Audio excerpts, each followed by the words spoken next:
Ми представува голямо задоволство што и покрај ограничувањата во соработките поради корона-19 го имаме задоволството, за сега барем дигитално, да соработуваме со Катерина Шарич, феминистичка поетеса, поетски ангажиран провокатор од Црна Гора, и Драгана Евтимова, како модератор и реномирана поетеса и преведувач од Македонија, двете извонредно талентирани, специфични и сензибилни жени. Со Катерина Шарич се запознавме ланската година на фестивалот Сараевска зима. Фестивалите без друго служат да се откриваме и реоткриваме. Катерина ме воодушеви со незината страст, актуелноста на содржините, своето поетско нецензурирање и незиниот богат поетски прозан опус.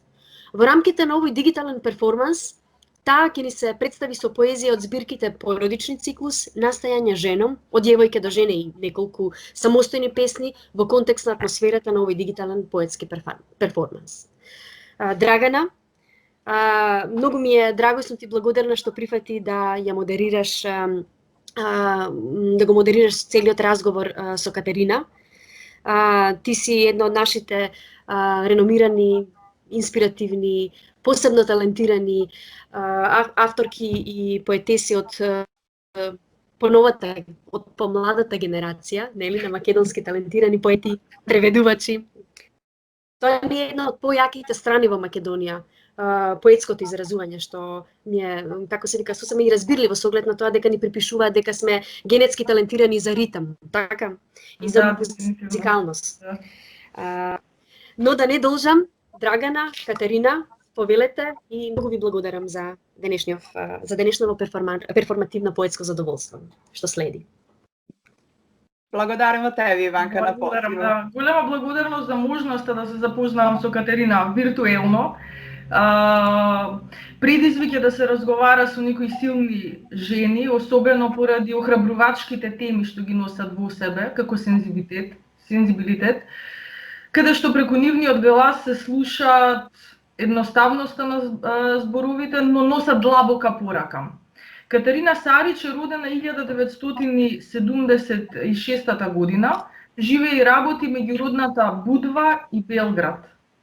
Има дипломирано филозофија, а потоа јужнословенски книжевности. Магистрира на социјална политика и труд.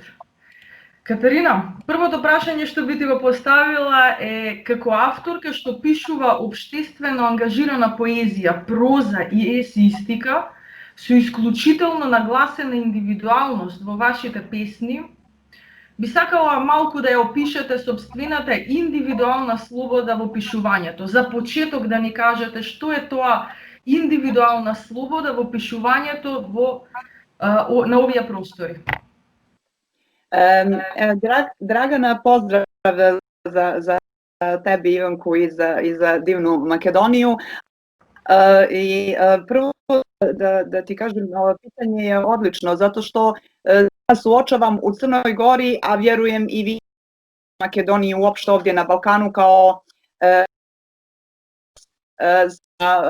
još uvijek tim poteškoćama, da kažem, u jedan isključivo muški koji je i dalje dominantan kako u umjetničkim, tako uopšte i u krugovima i još uvijek sa nekom dozom, da kažem, pejorativnom posmatra na to, na žensko, takozvano žensko pismo, još uvijek ga tretira kao žensko pismo, kao manje ozbiljno, kao patetično i slično, da ne pričam mnogo o tome, to je ustaljeno, nažalost, na Balkanu još uvijek i predstoji nam još uvijek velika borba da se mi tu kao ravnopravne žene stvaraoci istaknemo i taj neki naš glas koji neće biti, da kažem, ni preuzimanje muškog oružja, a sa druge strane i tog nekog skidanja straha da ćemo biti shvaćene kao žene, kao slabiji pol i kao to neko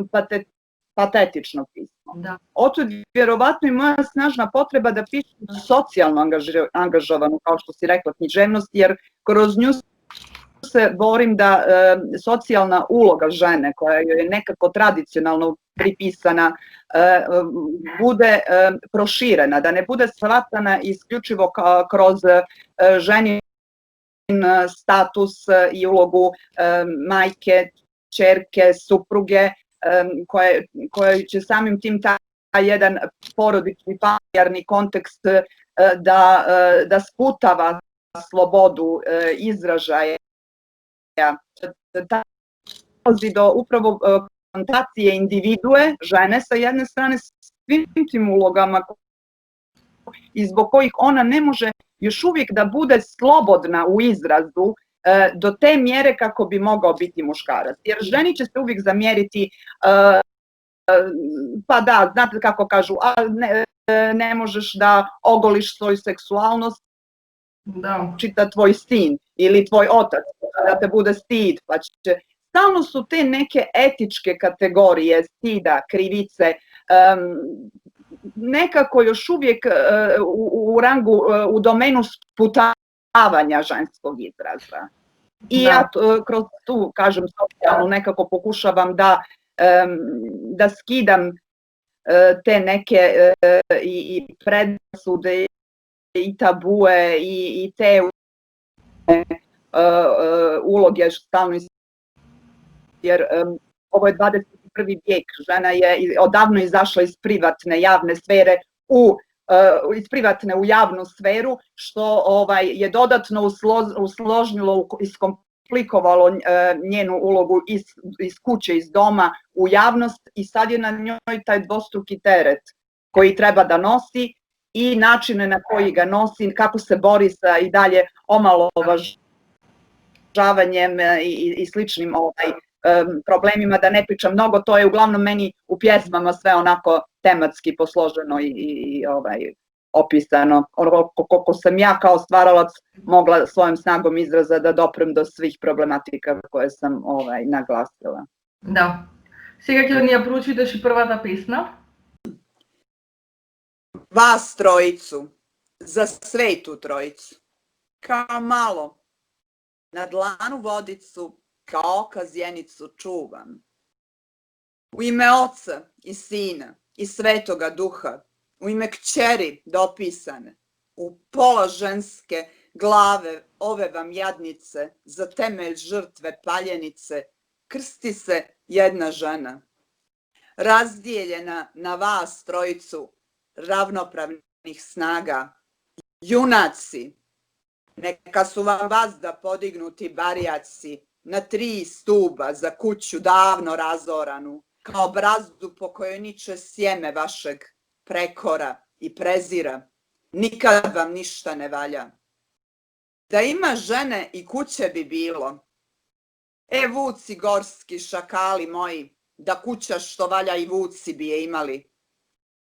Čuvam vas kao knedle u grlu, globus histerikus, suvi kašalj, zalijepljen za bronhije, za ove grudi kokošije, kao tihu smrt, unutrašnje krvarenje. Trozupca, ugriz srcoliki moja 3 gospodara, 3 koca zabodena.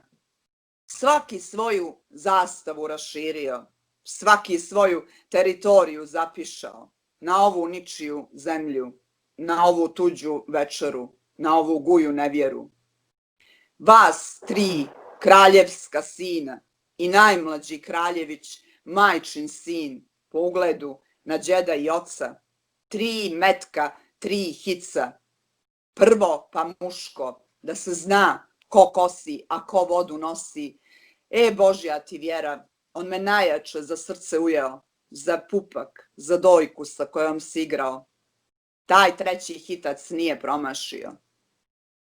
Moja 3 za sreću, za Njegoša, Andrića, Lalića, snahu Anđeliju i njenu so na žive rane posijanu i korbač svijen oko struka, Nedu trudnu zaklanu, Aniku osevapio bi se ko bi me ubio. U svakoj ženi čuči đavo, treba ga ubiti batinama ili rađanjem, ako to ne pomogne treba ubiti ženu. Vas 3 zaštitnika, osvetnika, ratnika. Jebali ste mi majku. I za majku, i sestru, i one od tetaka i strina, i za babu, i zaove, zaovice, jetrvi, jetrvice, ovo pola ženske glave, za sve nas kao jednu cijelu. Onu tamo žensku joj ne osvitala. Jedna glava, 9 jezika, duga kosa, kratka pamet, s kamenom ih svezala. Vas 3 svijeta, nikla iz pepela, čuvam ja, u temelj uzidana Gojkovica. 3 kamena, oca na jeziku, muža na srcu i na pupku sina. 3 za 3 stuba žene na kojoj počiva kuća. Neka vam je vječna. Одлично. Во циклусот песни со наслов Породични циклус имам впечаток дека пишувате самоуверено и флуидно, но со една нишка на лирска нијанса, но многу жестоко, како оваа песна сега. Не сте воопшто наблюдувач, туку директно велите јас тоа го можам. Дали мислите дека простувањето на жената овде има и пазарна вредност?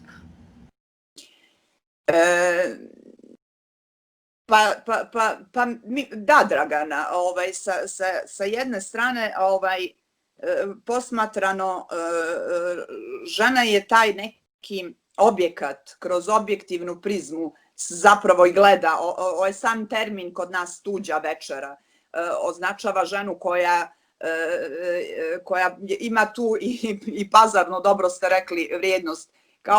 Kao roba, ničija zemlja, ona prelazi iz ruke očeve u ruke muževe. Kasnije se čak i sin, recimo, ponaša, naročito ukoliko je razvedena, onda i sin preuzima tu neku ulogu muža, gospodara kuće.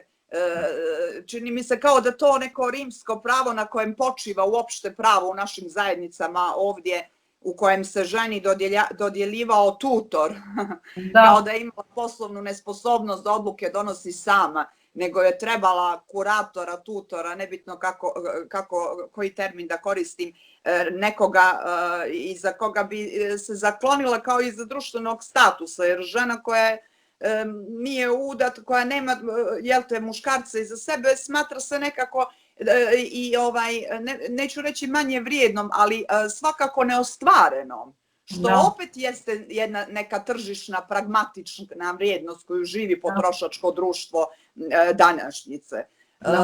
Stvari se polako mijenjaju, nije da ne vidim neke pozitivne promjene, ali toliko su spore i toliko su bolne, pogotovo kada je u pitanju ta ženska nježna, krhka individualnost koja kreće, recimo, da skida mitove, bajke u kojima kaže ne treba momak, muž, prste na ruci da bih imala zaštitu, nego da ja mogu da gradim svoju ličnost, svoju sutra karijeru, da postanem misleći subjekat za sebe.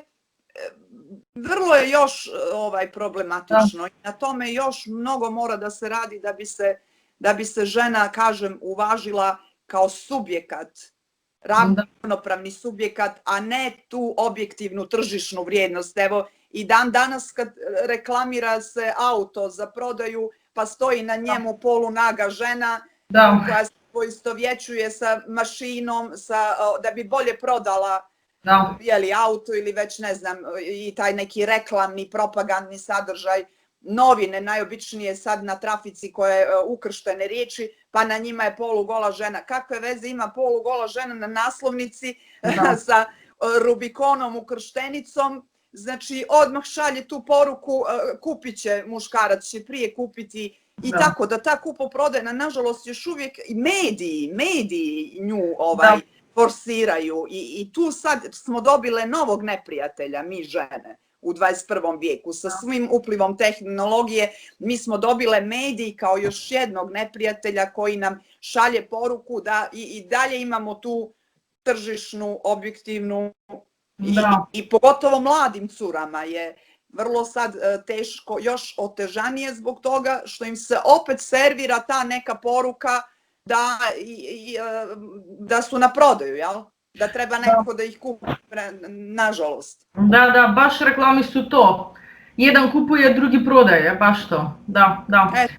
Da, možemo pročitati još jednu pesmu iz Porodični ciklus. Iz porodičnog, porodični je baš težak.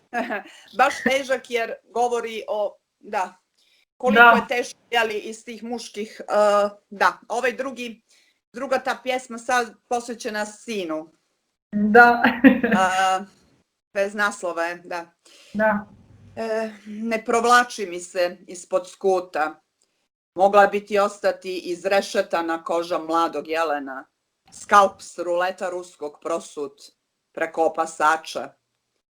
Ne skrivaj se u mojoj kabini za presvlačenje, vidjet ćeš me kako puzim, pravim grimase mrtve ribe ispred one strane iza koje stojiš, neprobojno blindiran, i da španskim govorim, mogli bismo se sporazumjeti, a tek bi ti onda pukla pogibija, pa bi mogao doznati kako je u mojoj pokožici proštavljenoj, tvojim zlopamtilima, neoprostima za ovo što sam.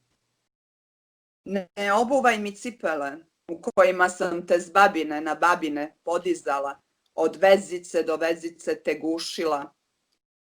Vezla bih ti opet priče pred spavanje i da te još 100 puta na svijet donesem i kroz još 100 svjetova pronesem.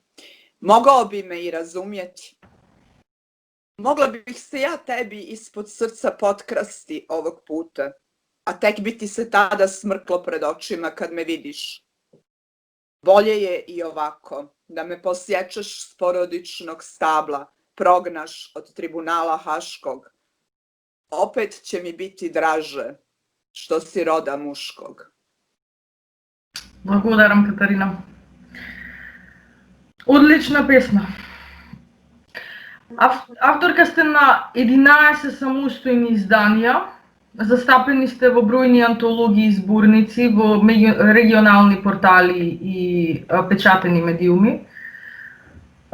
Исто така за вас се напишани голем број на рецензии точно поради ваквиот тип на песни. Во третата песна што ќе ни ја прочитате исто е од Породични циклус со наслов Тречи танго. Мене ме заинтригира еден стих од, парафразирате стих од музичкиот бенд Екатерина Велика, односно малку го модифицирате и велите и нема никог да биде сав мој бол. Дали вашиот внатрешен простор е истовремено и наш чувар? Da, to je pjesma koja je nekako povezala moje djevojaštvo sa djevojaštvom moje ćerke. Napravile 3 generacijski niz, otud Treći tango i naslov, jer moja generacija, to je bila posljednja godina prije nego što su umrli članovi EKV-a kad je prestao postoji, oni su zadnji koncert imali u Budvi 94. godine. Prije nego što je Milan umro. I sjećam se da je tada taj stih na mene ostavio toliko snažan kao neki posljednji bastion tada koji se borio protiv ovog svog ludila, neki glas zdravog razuma koji je postojao, opet emotivni, neko koji je htio da ponese bol, sav bol ovog prostora i u taj svoj lični stradalnički. A istovremeno ovo što ste rekli da taj svoj unutrašnji prostor sačuva od svog tog kolektivnog i opšteg ludila koje je bilo oko nas, a koje evo kad se izvrši sad neki decenijski pogled unazad, nažalost nije mnogo odmaklo na tom putu. Mi se i dalje na Balkanu stalno vrtimo u nekim krugovima gdje se povampireni duhovi prošlosti neprekidno vraćaju i nikako da se smire. I to je bila moja potreba da nekakvo zavještanje, amanet ostavim, jer mislim da je ta treća generacija, koja je bila prva naših roditelja u vrijeme kad su počeli Balkanski ratovi, ovi novi 90-ih, pa onda druga smo bile mi, pa treće su sad naše ćerke. Što sam vjerovala da taj treći može da prekine krug prvi, drugi i sad treći je taj koji probija i nastavlja dalje. Jer vidim u njima neku snagu da oni ponovo mogu da iznesu onaj naš bol, jel, kolektivan, lični i mi smo se nekako povukli u taj svijet unutrašnji, a sad oni dolaze da oni iznesu opet taj neki kolektivni javni. Tako da je vrlo emotivna za mene ta pjesma, jer kažem, eto, zato što je doživljavam kao proboj iz tog kruga, iz tog unutrašnjeg opet uopšte, kao borbu, jedna borba koja se uprko svemu nastavlja. Da. Da čujemo, je li, treći tango? Da, tako počinje pesma, isto, moja kćerka svira na trgu, da, baš to ono što si rekla, da. Jeste.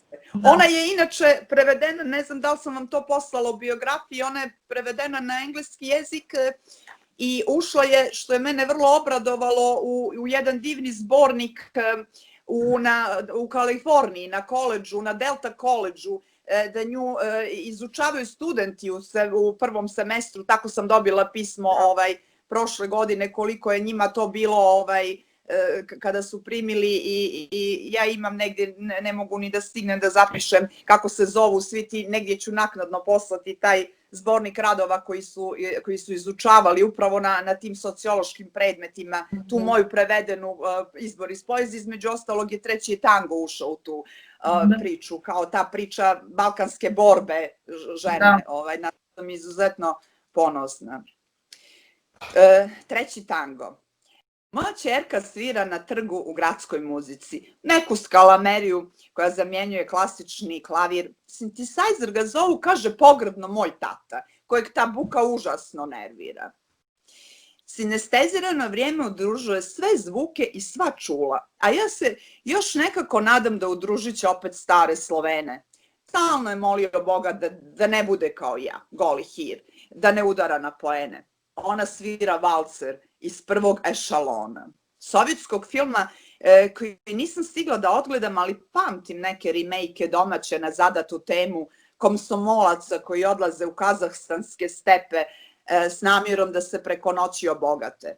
A nisam ni morala da ga gledam, ta odživjela sam jedan. Kopaoničke ekskurzije, godine u kojoj umire rock'n'roll i nema nikog da bude sav moj bol. Kad sam pijana, himen skinula s prvim mašincem iz diskoteke. Od blama da ne ostanem jedina nevina. Prije diplome o položenoj zrelosti, a u nastavku neki su odomaćeni, a već proslavljeni kostolomci koji užasno bukvalno prevode svaku ideju iz izvoza. Potegli prve pištolje na prave metke, na neke koji su imali samo štapove za bilijar. U glavi opet kvar i tikva je pukla prije nego je procvjetala. Naša skraćena maturska ekskurzija po našoj skraćenoj zemlji. I niko nije odigrao sa mnom taj maturski plejs, jer bilo nas je 32 u jezičkoj gimnaziji. Moja ćerka svira prvi tango iza šalona. Ona ga zapravo lijevom nogom gazi, mada još uvijek u istoj pokradenoj zemlji. Ja plešem uz njen zemljotres, a još po onoj istoj utabanoj stazi i već znam da nije uzalud bio sav moj trud, da nije ja ona, da ona će im vratiti moj dug. Така е, баш така. Во следната песна, која што има исто провокативен наслов, како и текстовите од предходниве песни што ги прочитавте, екзистенцијална. Велите, тражим се мртва или жива. Значи, то или е баш оно провокативно, не и, jer кажете да тоа е или жива. Дали екзистенцијата на Балканот за жената може да има бунтовна природа, но без последици? Pa bez posljedica ne može. Zato što ja često citiram kad govorimo o toj buntovničkoj ženskoj našoj, često citiram Aristotela, onaj pojam iz poetike koju on vezuje za Antigonu, hibris i hamartija, odnosno to su dva pojma. To je prestup. To je prestup koji mora biti kažnjen. Jer sigurno, ako se samo prisjetimo, Antigona je isto se pobunila protiv kreonta kralja tada oko pogibi. Nije bitna sad tematika, nego njen pobunjenički čin i ona je bila kažnjena. Nju su gurnuli u onu rupu da ne vidi ni sunca, ni mjeseca.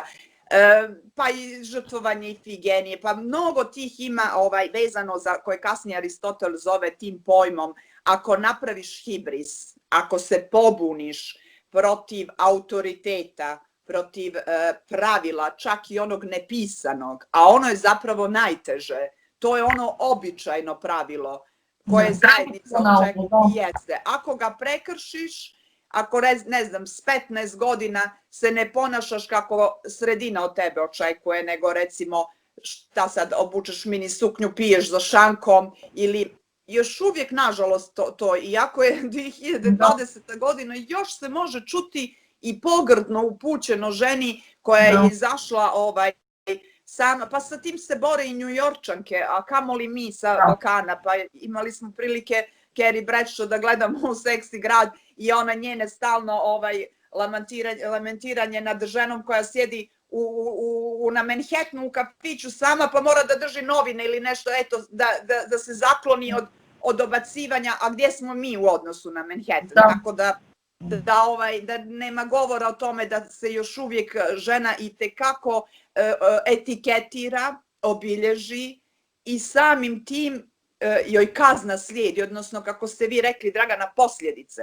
Ona ako svjesno izabere da ide tim slobodnim putem, da je nije briga šta će ko da joj kaže, koje pravilo običajno ili u komšiluku ili kasnije na poslu kolege, da je ne interesuje, ona onda svjesno zna da će negdje morati da nosi posljedice u vidu toga da se naoruža i živcima i snagom, da jednostavno ne primjećuje ni upućene, ni prekore, ni kritike, a za to treba, Boga mi, imati veliku snagu i kao takva ići suprotstavljati se svim tim. To su prosto umreženi krugovi raznih predrasuda, etiketa, ponižavanja, mobinga, seksualnih i dalje vrlo i ucjena i tako da treba, ako kažem ponovo, ako svjesno krene tim putem, mora da bude spremna da plati svaku cijenu. Da, tako je. Nažalost je tako. Da, nažalost kažem. Da, nažalost, da. Zato pesma su egzistencijalna. Baš je ono, egzistencijalna žena u društvu. Jeste. I to je zapravo pjesma, ja dok sam je pisala, ja sam se nekako vratila u tih svojih 15-16 godina i u prve sukobe koje sam sa autoritetom imala, a to je bio otac, gdje je stalno bilo kakva ćeš tako na ulici, kako, to otprilike pjesma je posvećena mom starom. Nije više živ, ali ostala je pjesma. Prati i čuje i vidi, samo da vidim, evo je, u to sam sigurna. Malo je i sarkastična, šaljiva, ali onaj gorki humor, crni. Evo. Još jedan moj dan je upao u tehničke probleme i nije bilo signala.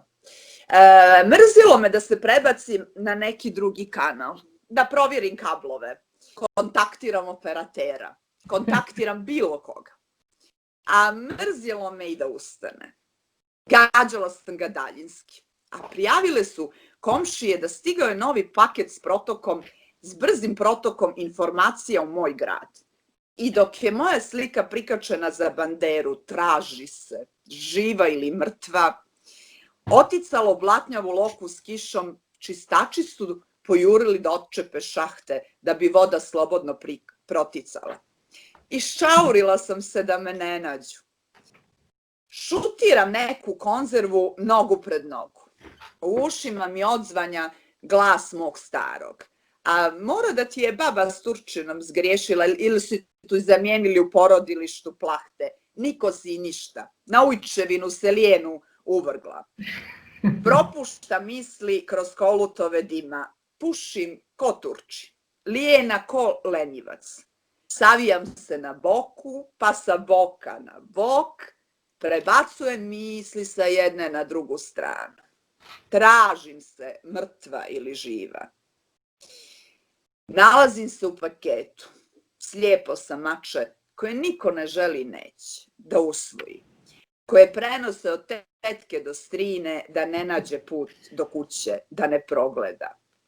Ulica bez broja, mašinovođa bez stroja, savršeni egzistencijalni štavila, u savršenom totalitetu sam svoja. Niko sam i ništa, jer ne mogu biti bilo koji, bilo šta. Ne možeš me mijenjati kao kanale na daljinskom. Stari moj, još jedan dan upada u tehnički problem. Traži se daljinski, živ ili mrtav. Baš така. Ovo je ona buntovnička. Da, odlična je pesma, definitivno. Neću da budem što mi ti kažeš, što mi bilo ko drugi kaže, pa neka glavom kroz zid svoja sam, da. Да. Оваа песна исто така се надоврзува и на следната, каде што има впечаток дека знаењето е заштита, знаењето на секој човек е наша заштита, не само моќ и силна алатка за да ја користиме собствената слобода. Вие не се придржувате кон стихот до грла закопчених емоција са кнедло грло. Иако тоа се ваши стихови, без да заборавите на себе си, се соочувате со предизвикот. Зошто?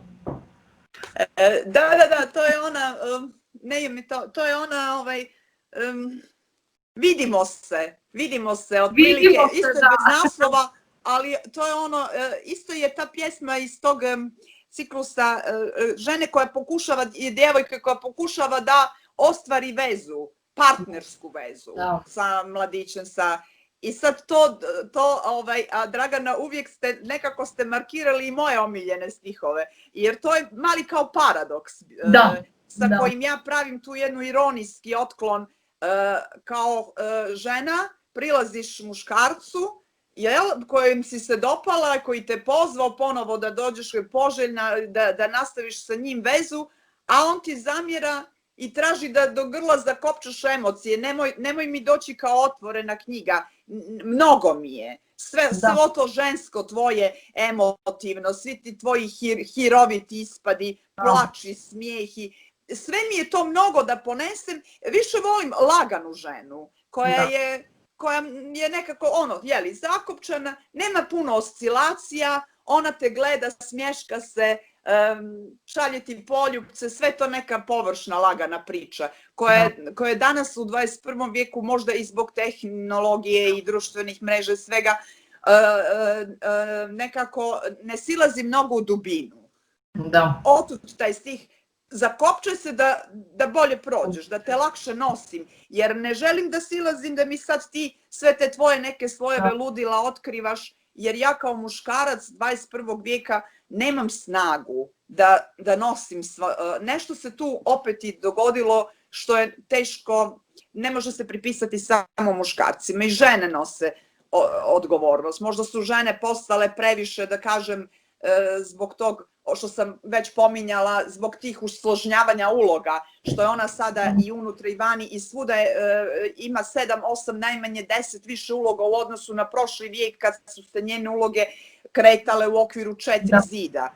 I onda sad ona tu odjedanput se pojavljuje mnogo nekih žena u jednoj ženi. Ja sam i domaćiku i radim, znači ja očekujem od muškarca da on sve te moje usložnjene, a onda opet se nosi, a on je opet postao slabiji, on nije više onaj arhetip ratnika, lovca, ti se nekako arhetipske uloge su omekšale, postale fleksibilnije i on se plaši. Većina se muškaraca danas plaši tih jakih žena koje su se naglo probudile i koje su svuda sada. I on želi, ali nema snage. I daje joj jasnu poruku, dođi mi, ali dođi mi zakopčana. I sad ta zakopčanost pređe u knedlu u grlu. To je taj moj motiv koji je globus hystericus, tako se zove u kliničkoj medicini. kad recimo žena štitna žlijezda i ovaj dio ovdje kad žene teško gutaju, na primjer, kad imaju osjećaj da nešto ne može da im sklizne, to je psihosomatska bolest koja se u kliničkoj slici zove upravo globus hystericus. To je kugla ili knedlo u grlu narodski. I moja nova zbirka koju objavlja Balkanski književni glasnik na jesen, zbog covida će možda se pomjeri na proljeće, baš nosi naslov globus hystericus. To je moj light motiv. I ova pjesma to varira ta dva, zakopčaj, znači gurni u sebe i ti kad gurneš u sebe, progutaš, tebi mora da se odrazi to na psihu. Jer niti data šansa da izbaciš i ostane ovdje zaglavljeno, kad takne taj globus. Nešto te guši, da. Mora muškarac da bude takav jer je ranljiv i mora skrotiti silnu ženu do sebe. Možda i da. Pa nije lako. Nije njemu lako sa savremenom ženom. Tako da. Moramo biti iskrene. Tu sam htjela da pročitam. Ona je zapravo objavljena nije u mojoj samostalnoj, nego u ovoj, da pokažem, vrlo luda jedna je bila personalni, ne znam da li se vidi, personalni karusel, a u podnaslovu je bila šizofrena zbirka. Naša 4 autorska glasa objavile Narodna biblioteka Budve. To je taj bio projekat da napravimo te ženske šizofrenu zbirku, upravo to. Žena koja ne može da se ispolji do kraja, a onda to sve što trpaš represivno, kako bi Freud rekao u sebi, ono mora nekad da izađe. I onda izađe kroz različita ludila. Muškarac to zove ludila, naši to su ženski hirovi, a recimo nesposoban i on da to dublje nekako sagleda, da vidi koliko je tu potisnutih emocija koje nisu ludilo, nego prosto nemogućnost da se nađe ventil da to izrazi. Da, tako je. Evo je ta, da. Bio si pravi majstor u pakovanju stvari. Ničeg previše, emocija najmanje. Ma nećemo sad tugu. Pratio me onog posljednjeg jutra do Trebinjske rampe i mahnuo kratko, vidimo se. Nisam stigla da obučem svečanu haljinu, moj manirizam mimetičkog suviška užasno te nervira. Nisam iz tvoje košulje ni izlazila. Minimalizam je novi stil budućnosti, dobro pamtim riječi kojima si otvorio onu izložbu u Novom, očima koje su svukle moju štrčeću baroknu kombinaciju.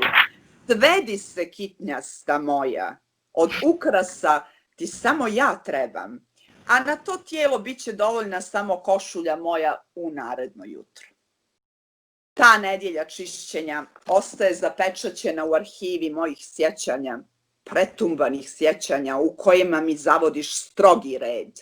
Prevodiš moj haotični nered kojim pravdam neku svoju tobožnju kreativnost kao prevodilac iz nebića u biće, ništavila u sveopštost svoje pojavnosti. Vidimo se. Vidim te svuda od tada.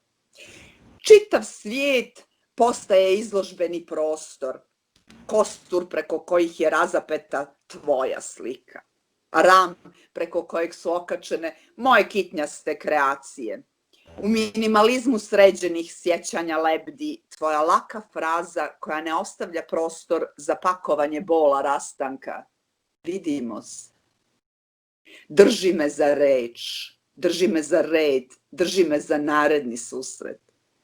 I dok se ponovo tumbam u kršu Trebinjskog autobusa, minimalistički svedena i spakovana ovog puta do grla zakopčanih emocija. Sa knedlom u grlu, držeći se samo još za onu tvoju laku frazu, težinu obećanja, pred kojim zabranjujem sebi da se skršim. Vidimo se. Mucam pred vratima tvog novljanskog ateljeja, ispred kojeg dopire smijeh i neko lako ćaskanje. I dok teža od teže gravitacije, uz zemlju propadam. Pa rekao si da se vidimo. Otkud ti, kitnjasta, ali ne više moja, odgovaraš. To je samo fraza, to se samo tako kaže. Vidimo se. Baš tako, da. Da, to je ono, da, baš ono što si rekla. Ono kako bi rekla omladina, kako te ispalio. Ti došla, on, pa šta, otkud ti? Da, vidimo se, to se samo tako kaže. Da. Da, Ivo Andrik veli дека многу малку ни фали да сме среќни, а сепак постои постојано тоа малку да бидеме среќни, како жени. Дали женскиот субјект во општеството е уморен од докажување во традиционална смисла? Дали низината традиционална улога во семејството уморува постојано да се докажува? Кога пука? Кога престанува да сака да се докажува? Pa da, Dragana, ovim ste pitanjem sad sumirali sve o čemu smo prethodno govorili. To zapravo jeste poenta. Da negdje se stvarno umori žena u ovom slučaju mnogo više nego muškarac. Neprestanom potrebom da se dokazuje, da vrijedi. Jeli, ono što smo pričali da vrijedi bez muškarca, bez učitavanja u te uloge ćerke, majke, žene koja vezuje je za rađanje, za kuću, i onda sutra i na poslu kolegama koji su većinom, kad pogledamo danas sva važne resurse ministarstva i kod nas u Crnoj Gori, i kod vas u Makedoniji i bilo gdje na Balkanu, opet tu gdje se odlučuje, gdje su ministarstva financija, gdje su, uvijek tu sjede muškarci. Ženama se uvijek da neko efemerno, ajde tamo ekološko, nek se bavi malo pitanjima životne sredine, zaštite životinja. Nigdje gdje je baza, gdje je novac, gdje bi žena dobila moć, nema žene. A stalno govore, ajde što više žena. Ja mislim da to samo da se ispuni neka forma, da se tu kao vidi da figuriraju žene u skupštinama, u parlamentu, opet kad se pogleda vrlo malo žena ima. Sad, da li su žene umorne? Mi imamo mnogo obrazovanih žena, ali ja se pitam gdje su. Vjerovatno ovo što ste vi rekli su se umorile od neprestane potrebe da se dokazuju, da su vrijedne. Jer kad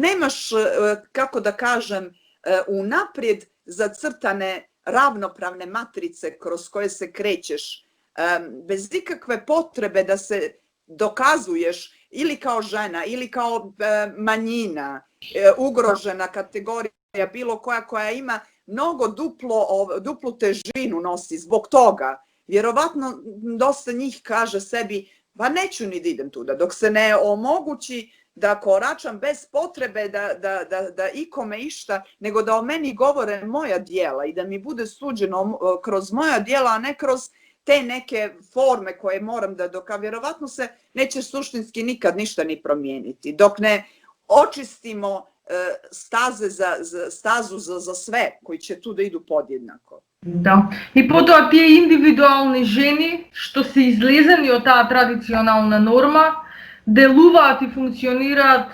индивидуално. Да. Да, тоа е тоа. Митоманска. Песна се зове Митоманска. Да. Супер. Mitomanska, sad smo ubole pravu. Samo da je nađem. Da, to je ta koja govori o svim tim naslednim mitovima i da. Pa svi znamo bajke na kojima smo podignute, gdje uvijek žena čeka princa, čeka da je ova uspavana ljepoti, pa ona druga čeka da je on probudi. I sad dok te mitove, dok te bajke ne sljuštimo, iako su lijepe, te bajke su lijepe, zato nas i vuku jer imaju tu začaranost, ali dok sve te mitove ne oljuštimo, ne zdrobimo ne, kako je Niče govorio, čekićem polupamo sve te idole. Ni mi žene nećemo moći da se ostvarimo. Dok god ima te slatkorječivosti, da. Tako je. Ova je moja mitomanska, dakle, opsjednuta mitovima. Mogla sam i tako da je nazovem. Oprosti. Zamijenila sam te sa njim. Nisam htjela. Slučajno je bila noć mladog mjeseca. Tek što se rađao iz posteljice oblaka, kao krvav život iz materice. Novi list neke romantične stranice okrenut u mojoj glavi. Bacila sam nestrpljivo babin biser iza ramena. Miraz za onog kojeg čekam vjekovima. Dao Bog da se zdravo sastavimo. Krstila sam ga tvojim imenom i tada sam te iz prikrajka ugledala. Da. Dajem za tebe. Kratko, a slatko. Kratko, a slatko. Ima još. Ovdje ide sad. Dajem za tebe i zadnji groš. Stajao si nonšalantno oslonjen na onaj most iz Napoleonovog perioda. Stješnjen između dvije nove ružne trospratnice. Imperija novogradnje nicala je ne vodeći računa o ruševinama, zaštiti spomenika. Oprosti, nisam te slušala.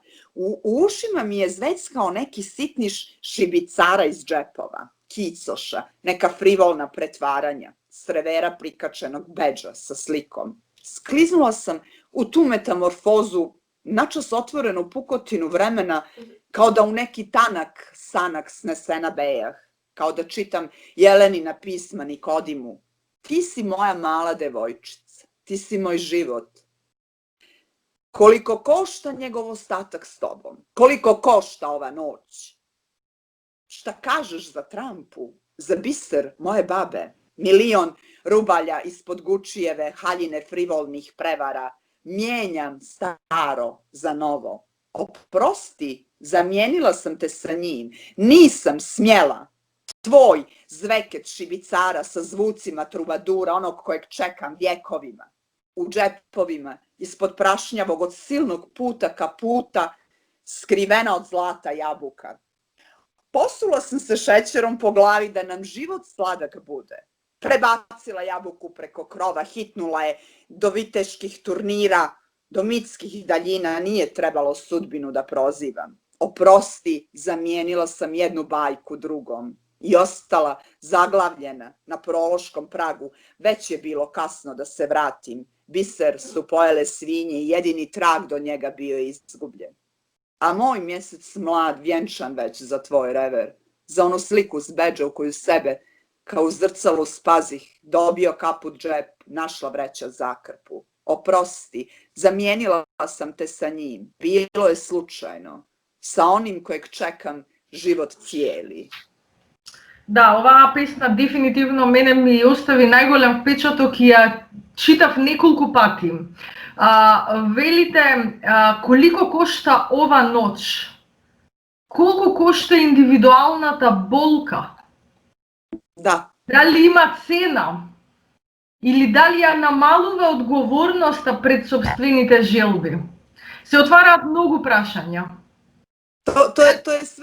To je sve ono o čemu ste, Dragana, vi pričali od početka i na čemu sam vam zahvalna, jer ste tako dobro protumačili, uprkos, kažem, i nekim, moglo bi reći se jezičkim barijerama, mada ja makedonski razumijem vas skoro sve, malo me strah da govorim, ali mogla bi da govorim, mnogo volim Makedoniju, ali recimo dešavalo se i ovdje u Crnoj Gori moderatorke, novinarke, i slično, kad me voditeljke pitaju za ovu, ne razumiju šta je pjesnik hteo da kaže.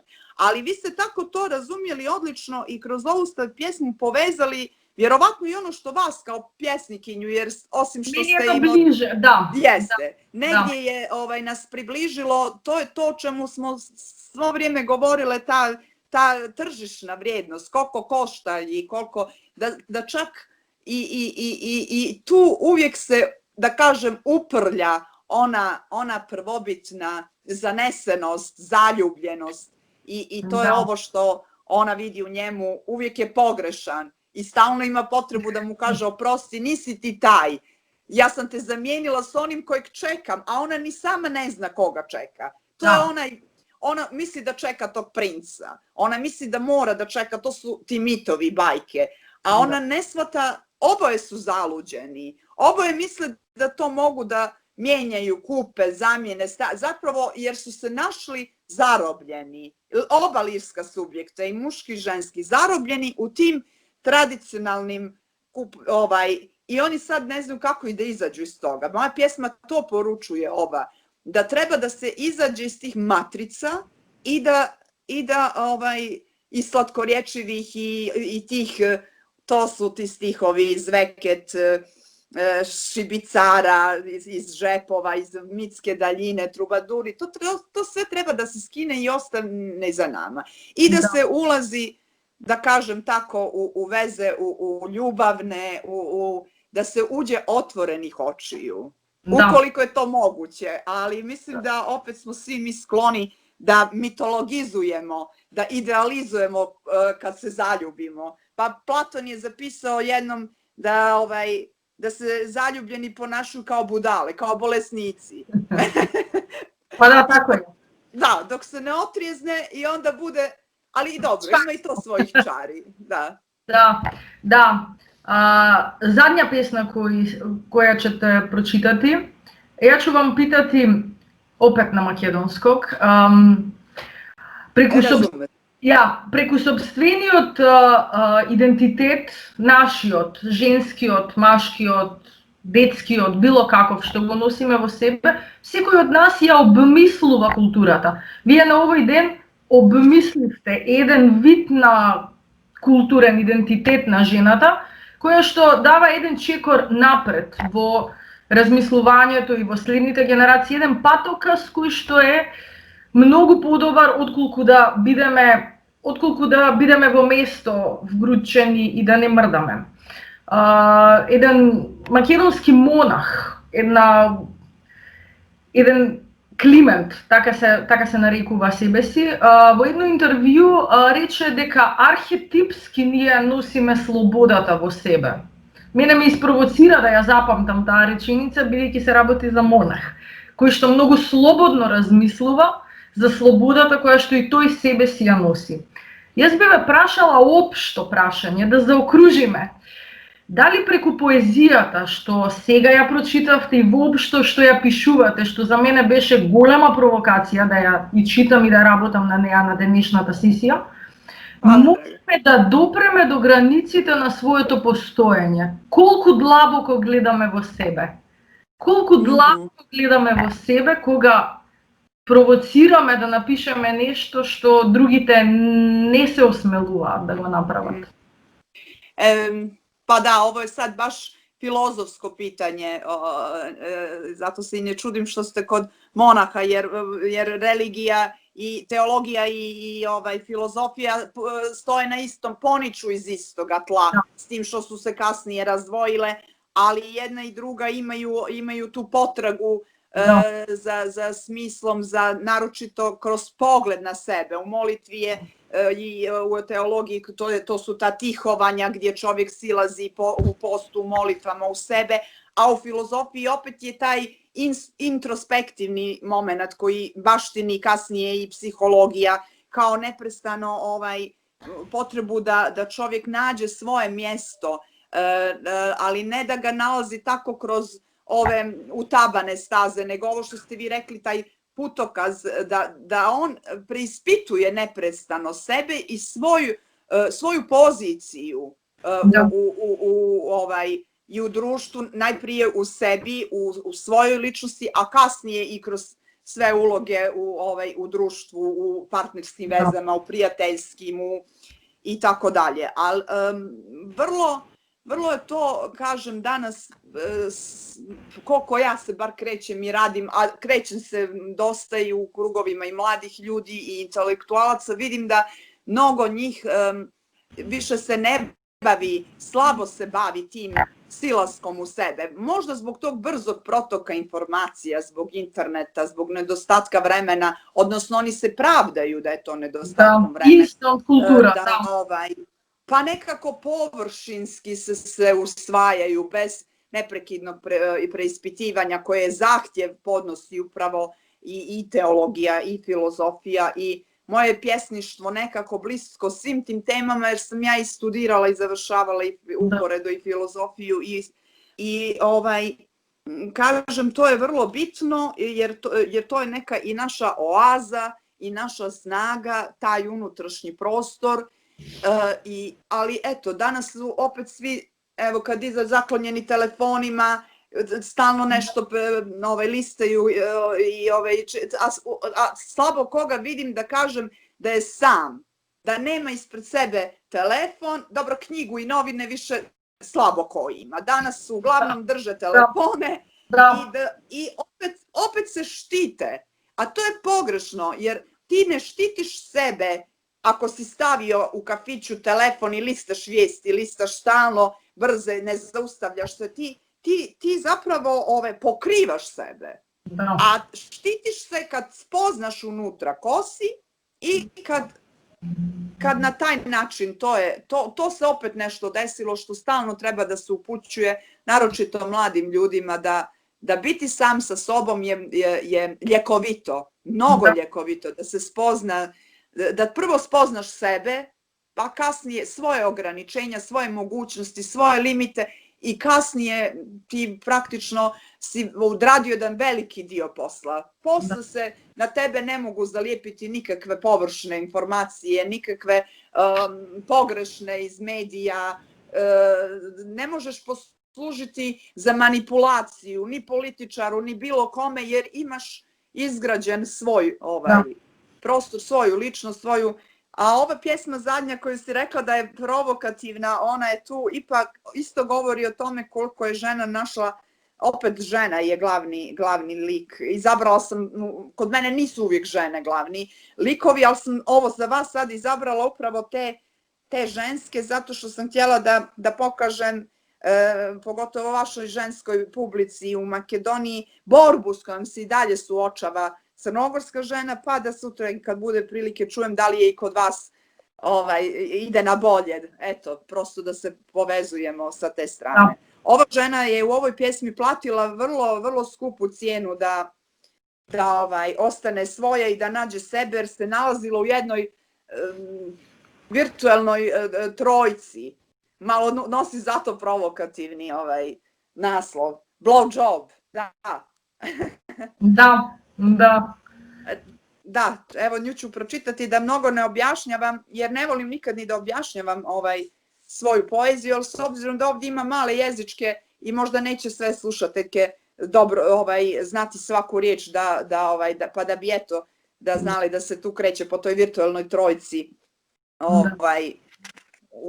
u jednom malom stanu se nalaze 3 subjekta, muškarac, žena i ta neka nevidljiva u telefonu ljubavnica sa kojom se on dopisuje. Da. A rekao sam već, blowjob ili ti duvaj. Naš suživot je napola presječen pipun žut, što ličuje nekad na pun mjesec i nismo se mogli zasititi jedno drugoga. Izdubila sam svoju polovinu tupom kašikom koja sad mi služi umjesto čaše, da osluškujem tvoje zvuke noću, između zidova, tajna dopisivanja ispod ćebeta. Naša soba je napola presječen prav ugao. Ja u svojem zgrčena sam linija kriva, za sve tebi kriva. Riječi odzvanjaju iz ugla u ugao, kao ping-pong loptica o sto, vise u ćoškovima kao paučina, izbušeni baloni, probušena guma na biciklu. Naša kuća je dobila nove pregradne zidove, kroz koje lupus ulazi u fabu. Kad ja dunem i vatru sunem, oduvaću vam kuću. I kroz njih tvoj zlatni rog ne prodiru moje mramorno more, Ne ulaziš u mene kao Azija u Evropu. Više se ne miješamo. Sad smo 2 kontinenta presječena i samo još vjetar s Bosfora fijuče kroz tektonske pukotine, kroz našu šuplju konverzaciju, kroz nas, kakvi smo bili nekad. Naša kuća stoji na 3 stuba, tebe, mene i nju, nevidljivu ispod ćebeta. Sad smo srećna porodica trougla. Kad ja dunem i vatru sunem, oduvat ću vam kuću. Duvaj u maslačak, ljubavi moja. Zamisli želju za sve rođendane neproslavljene, za našu zaboravljenu godišnjicu, neispečene kolače slavske, za nepronađeni dukat žut. Duvaj kroz zlatni rog, neka padaju zidovi kao kule od pijeska. Duvaj, ljubavi moja. To je jedino za šta muda imaš. A nas dvije ćemo skakutati od loptice do loptice, sa maslačka na maslačak. Od loptice do loptice. Ja. Да. Постојано зборувавме за жената, загубата, слободата, грижливоста. Никогаш, имам впечаток дека никогаш не се сожалувате во своите стихови, туку отворено зборувате и тоа ме фасцинира. И Hvala, blagodarim, draga. да, и никогаш не сакате да излезете од својата комфортна зона. Тоа ми е блиско и мене, воопшто како начин на живот и затоа ја почувствував толку силно оваа поезија. Така што мислам дека тоа не ја намалува одговорноста пред нашите желби и слобода. Благодарам, Катарина, што беше гостин во оваа виртуелен настан кој што не спои Иванка и се надевам дека следното гледање ќе биде во живо.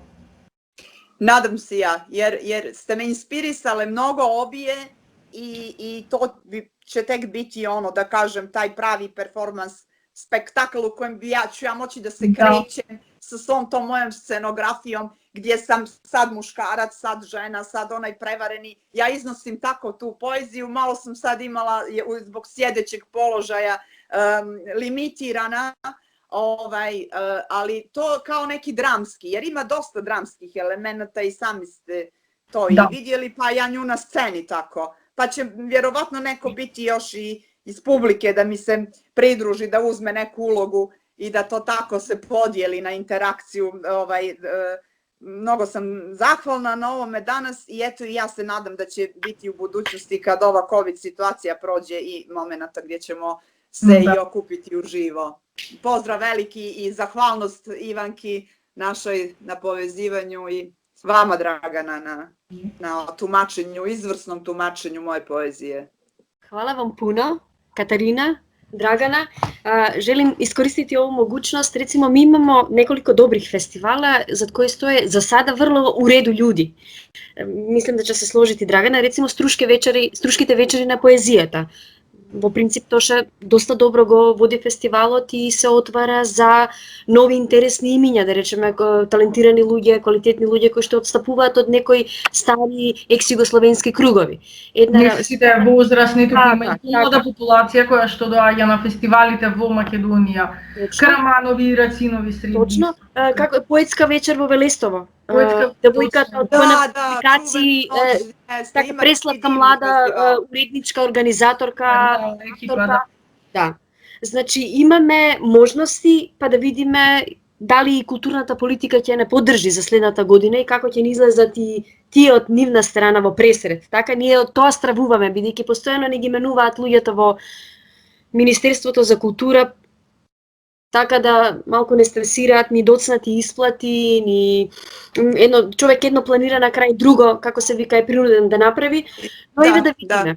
Малку се подобруваме ние македонците. Така, знаеш, малку и ние македонците се подобруваме во меѓусебната соработка, едноставно мора да се поддржуваме. Тоа треба да го научи културниот сектор, дека треба многу цврсто да стоиме едни за други, да се поддржуваме, што постојано ни има квалитетни луѓе, точно, и постојано одмах разумеле, да. Така, и постојано другите професии ни ја подценуваат нашата. Мислам, ајде да ги видиме државите без култура. Ајде да видиме. Ајде да го видиме животот без култура, без уметност, каде тоа води, Yes, смисла. yes. Ајде, ампутирајте ја душата, ампутирајте ги, Да. како се вика, сензитивните, сензуалните, поетските потреби кај луѓето, па да видиме што ќе остане од животот. Така да...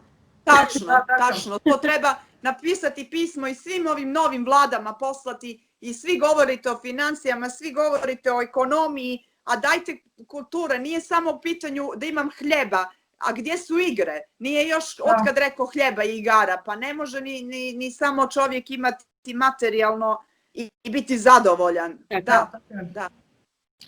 Blagodaram vam i hvala.